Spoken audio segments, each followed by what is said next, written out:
Hello aspirants, स्वागत है आप सबका स्टडी गेम कैंपस में। अगर आप भी एसएससी जीडी 2025 की तैयारी कर रहे हैं then you are at the right destination. आज हम लोग प्रैक्टिस करेंगे कुछ important questions and this is English practice set number 5। तो क्या आपको भी कन्फ्यूजन होती है जब आपको प्रेजेंट और पास्ट के क्वेश्चंस पूछे जाते हैं? तो चलिए आज कन्फ्यूजन को दूर करते हैं इस क्वेश्चन के साथ। इसमें हम लोग सीखेंगे कि क्लू को कैसे चुनेंगे और क्लू ढूंढ लेने के बाद फिर पास्ट और प्रेजेंट को कैसे सॉल्व करेंगे।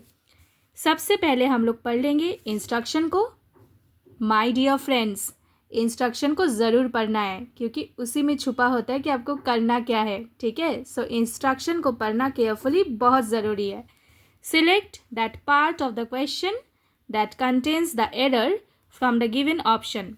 चलो समझ में आ गया। ऑप्शंस है, क्वेश्चन है, इसमें अगर एरर है तो किस पार्ट पे एरर है उसको चूज़ करना है। अगर एरर नहीं है तो चूज़ नो एरर करना है। I am shocked as I saw her yesterday. I was horrified when I saw her today. अब देखो इस क्वेश्चन में आपका क्लू क्या है। I am shocked as I saw her yesterday, तो येस्टरडे क्लू बना ना, येस्टरडे। तो येस्टरडे का क्या मतलब है? This is indicating past. तो जब कभी भी पास्ट इंडिकेट किया जाए तो इसका क्लू क्या बन गया कि इसमें हमको फिर देखना है कि इसके वर्ब्स कैसे यूज्ड हुए हैं। ठीक है, देखो यहाँ पे क्या है, सॉ। ठीक है, राइट है। अब देखो यहाँ पे क्या है, एम शॉक्ड। क्या है? Am shocked. तो इस पोर्शन में गलती है। कैसे? देखो, अगर सब्जेक्ट में आई हो तो फिर इसके बाद बी वर्ब क्या होता है? In past. आई के बाद होता है वाज। क्लियर? तो फिर गलती कहाँ पे है, एरर कहाँ पे है? इस पोर्शन में। आई am shocked as I saw her yesterday.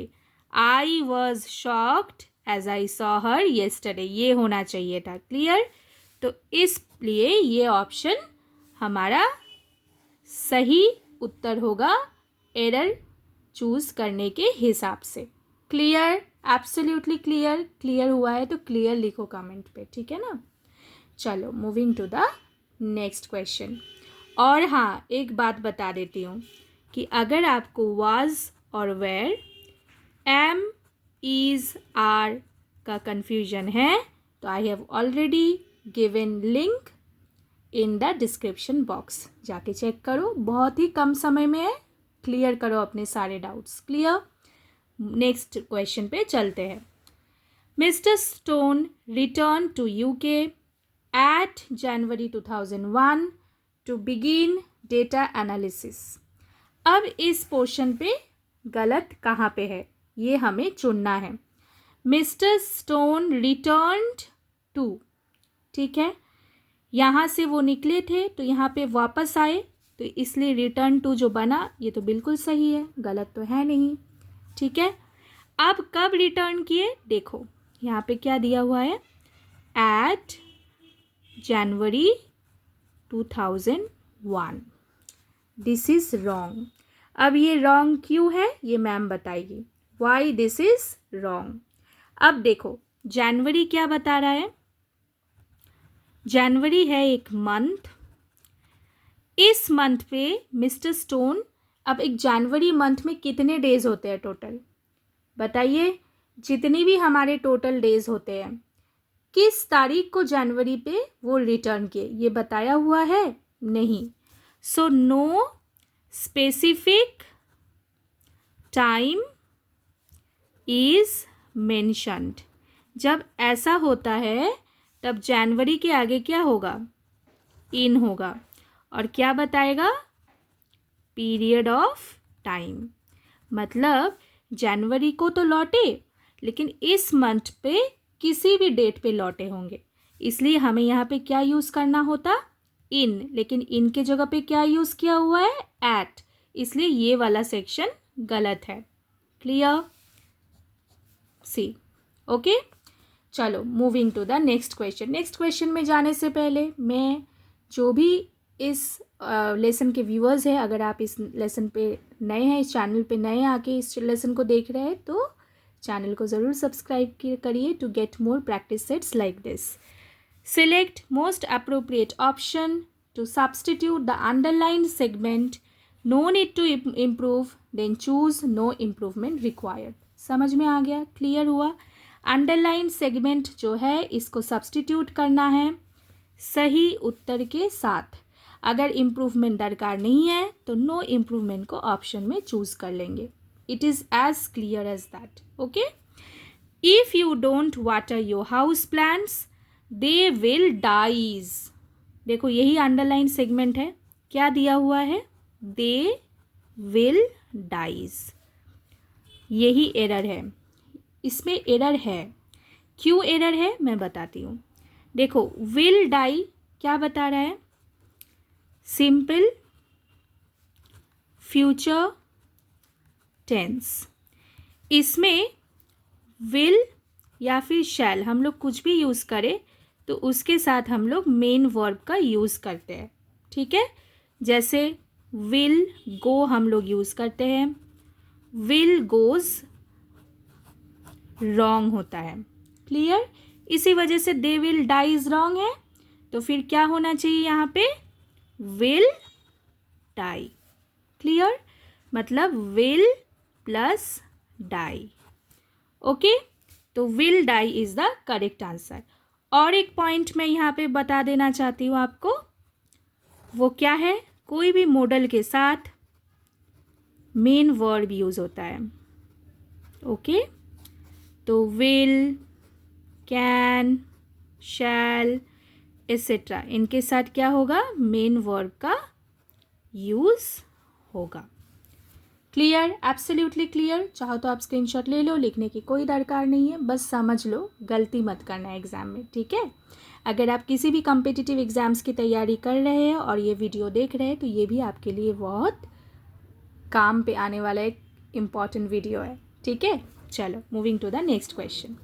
I saw Samuel yesterday but he did not see me. ठीक है, ये अंडरलाइन किया हुआ है। अगर गलत है तो सही ऑप्शन को चूज करेंगे, अगर इस सेंटेंस में कुछ भी गलत नहीं है तो नो इम्प्रूवमेंट को चूज करेंगे। राइट, यही हमारा इंस्ट्रक्शन था। तो जल्दी जल्दी देख लेते हैं, समय को गंवाना मुझे बिल्कुल पसंद नहीं है, वो भी your exams are knocking at the door, अब तो एकदम ही नहीं। ठीक है, I saw Samuel yesterday but he did not see me. ठीक है, आई सॉ सैमुअल येस्टरडे। ठीक है, पास्ट तो समझा रहा है। ठीक है, अब देखो यहाँ पे सॉ है तो यहाँ पे डिड प्लस सी होगा, तो ये राइट है, मतलब नो इम्प्रूवमेंट रिक्वायर्ड। अब देखो मैं आपको और कुछ सिखा रही हूँ। अगर यहाँ पे मेड होता तो यहाँ पे क्या होता? डिड मेक होता। ठीक है, अगर यहाँ पे फॉलोड होता तो यहाँ पे क्या होता? Did plus follow. मतलब मैम आपको यही यहाँ पे रिकैप कराना चाह रही है कि जब कभी भी आप डिड यूज़ करो तो उसके साथ आपको मेन वर्ब को यूज़ करना है। क्लियर? Absolutely clear. चलो अब यहाँ पे मैं एक वर्ड देती हूँ आपको, इसका आप डिड प्लस करके मुझे बताओ। ठीक है, चलो let's see. Moving to the next question, choose the correctly spelled word. अब देखो इन चारों ऑप्शंस में से जो करेक्टली स्पेलिंग किया हुआ वर्ड है उसे हमें चूज करना है। ठीक है, देख लेते हैं। Perceive, perceive. तो चलिए हम लोग नेक्स्ट क्वेश्चन पे चलते हैं, देखते हैं नेक्स्ट क्वेश्चन क्या है। Perceive, perceive. अब देखिए यहाँ पे परसीव स्पेलिंग है। ठीक है, देख के तो लग रहा है बिल्कुल सही है, लेकिन ये गलत है। इसका स्पेलिंग क्या होता? PERCEIVE, परसीव, ये होता। ठीक है, जैसे हम लोग रिसीव स्पेलिंग को गलत करते हैं। ठीक है, चलो ये है आउटरेगस दिया हुआ है, ये भी गलत है, ये होता आउटरेज से OUS ऐड करके ये होता आउटरेजियस, ये होता। ये भी गलत है। ये क्या है पता है? ये है प्लेजियराइज, ये होता। ठीक है, तो ये हमारा सही उत्तर दिया हुआ है। मेमेंटो बिल्कुल करेक्ट है। अगर मेमेंटो यहाँ पे दिया हुआ है, चलो इसका एक सिनोनिम बता देती हूँ, इसको याद रखो। ठीक है, इसका एक सिनोनिम बता देती हूँ। इसका क्या सिनोनिम होगा? सोवेनिर। सोवेनिर, मेमेंटो को हम लोग सोवेनिर भी बोलते हैं। ठीक है, क्लियर, एब्सोल्युटली क्लियर। चलो अब moving to the next question. Choose the most important synonym of the word cognitive. अब कॉग्निटिव का क्या मतलब है? ये जो ह्यूमन ब्रेन है ना, जो हम लोग मतलब अपना जो अंडरस्टैंडिंग प्रोसेस करते हैं, ठीक है, अंडरस्टैंडिंग प्रोसेस को कॉग्निटिव हम लोग बोलते हैं। जब हम किसी चीज़ को अंडरस्टैंड करते हैं तो उसमें क्या करते हैं? हम लोग थिंक करते हैं, ठीक है ना, ठीक है, उसको फिर रीज़न के साथ देखते हैं। ठीक है, समझ में आ रहा है कॉग्निटिव का मतलब? फिर उसको अगर याद रखने की कोशिश करते तो रिमेंबर करते हैं। ठीक है, तो ये सारी चीज़ें कॉग्निटिव के साथ, मतलब एक टाइप का इंटेलेक्चुअल एक्टिविटी जब होता है कॉन्शियसली, तो उसे हम लोग कॉग्निटिव कहते हैं। ठीक है, तो देखो चारों ऑप्शन में से एक ही वर्ड आपको दिख रहा है, परसीवेबल।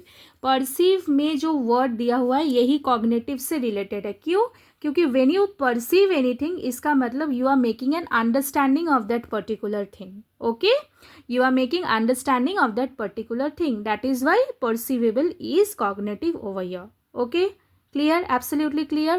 ठीक है, आपको स्क्रीनशॉट लेना है ले लीजिए, कोई प्रॉब्लम नहीं है, कोई असुविधा नहीं है, आप ले लीजिए, समझ लीजिए। लेकिन अगर लिखना नहीं है तब स्क्रीनशॉट लीजिए, अगर लिखना भी है तब भी लीजिए, लेकिन समझ लीजिए, ये मेन मुद्दे की बात है। To get more like practice sets like this, stay with us. So in order to stay with us, you have to subscribe the channel, right, to get more video notification on time. Stay fit and fine, stay positive, take care, thank you.